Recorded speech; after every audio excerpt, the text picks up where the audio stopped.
દિલ્હીના વસંતકુંજ વિસ્તારના મછલીવાલા પાર્કમાં એક લાવારીસ મોટાર રોલ મળી આવ્યો છે. મોટાર મળતાની સાથે જ ત્યાં અફરાતફરીનો માહોલ સર્જાયો છે. મોટારના ગોળાની જાણકારી મળતા પોલીસ ઘટના સ્થળ પર પહોંચી છે. એનએસજી ટીમને પણ ઘટના સ્થળે બોલાવવામાં આવી છે. પેરુમાં મુશળધાર વરસાદે પૂરની પરિસ્થિતિ સર્જી દીધી છે. પેરુના પાટનગર લીમામાં વરસાદે ભારે ખાનાખરાબી સર્જી છે. ગ્રેટર લીમામાં ખૂબ જ ખરાબ હાલત છે. ગ્રેટર લીમા શહેર સંપૂર્ણ રીતે કાદવ અને પાણીમાં ગરકાવ બન્યું છે. નદીમાં આવેલા ઘોડાપુરમાં શહેર તણાયું છે. પેરુના 22 પ્રાંતો વચ્ચેનો વાહન વ્યવહાર સંપૂર્ણપણે તૂટી ગયો છે. સરકાર તરફથી રેસ્ક્યુની કામગીરી યુદ્ધના ધોરણે હાથ ધરાઈ છે. કાશ્મીરમાં ભારે બરફ વર્ષાથી જમ્મુ શ્રીનગર હાઈવે અને શ્રીનગર એરપોર્ટ બંધ કરવામાં આવ્યું છે. તો બરફ વર્ષાથી હાલ કાશ્મીરમાં તાપમાનનો પારો -8 ડિગ્રીએ પહોંચી ગયો છે. દિલ્હી, રાજસ્થાન અને મધ્યપ્રદેશમાં ઠંડીનો ચમકારો જોવા મળી રહ્યો છે અને અનેક સ્થળોએ કરા પણ પડ્યા હતા.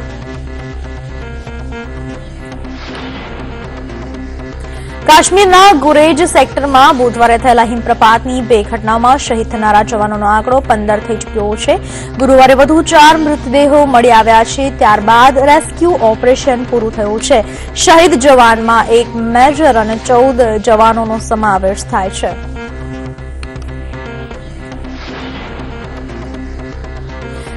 સાધ્વી જયશ્રીગીરી પ્રકરણમાં અનેક નવા ખુલાસાઓ પણ થઈ રહ્યા છે. સાધ્વીએ મૌની બાબાની હત્યા કરાવી હોવાની પણ આશંકા સેવાઈ રહી છે. સંઘના કાર્યકર જયંતિભાઈ પ્રજાપતિએ આ અંગે ઘટસ્ફોટ કર્યો છે. વર્ષ 2008 બાદ મૌની બાબા લાપતા થયા હતા. આ સાથે જ સંજય ગીરીને જીવતા સળગાવીને હત્યા કરી હોવાનો આરોપ પણ સાધ્વી પર લાગેલો છે.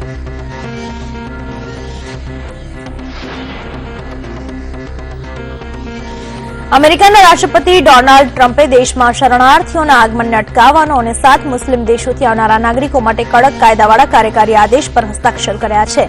ટ્રમ્પે અમેરિકી રાષ્ટ્રપતિ ચૂંટણી દરમિયાન આ વચન કર્યા હતા. આદેશ પર હસ્તાક્ષર કર્યા બાદ ટ્રમ્પે કહ્યું કે તે કટ્ટરપંથી ઇસ્લામી આતંકવાદીઓથી અમેરિકાને સુરક્ષિત કરી રહ્યા છે.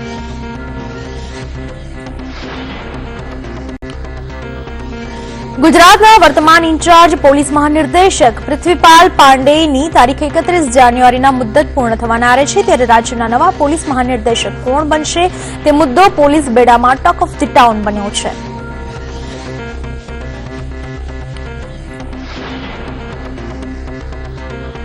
રઈસ અને કાબિલની એક સાથે રિલીઝ પહેલેથી જ વિવાદમાં છે. ત્યારે હવે આ વિવાદ વધુ વકર્યો છે. ફિલ્મના ડિસ્ટ્રીબ્યુશનમાં કે 60 ગાંઠથી વધુ સ્ક્રીન મેળવી હોવાના રાકેશ રોશન જૂથના દાવા બાદ રાકેશ રોશને નિરાશ થઈને ફિલ્મ ઇન્ડસ્ટ્રી છોડી દેવા સુધીની વાત કરી છે.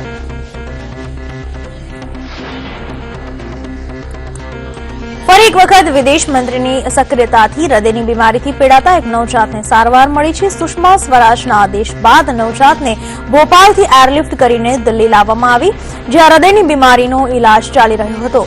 નવજાતના પિતા દેવેશે ટ્વીટ કરીને પીએમઓ સ્વાસ્થ્ય મંત્રાલય પાસે મદદ માંગી હતી.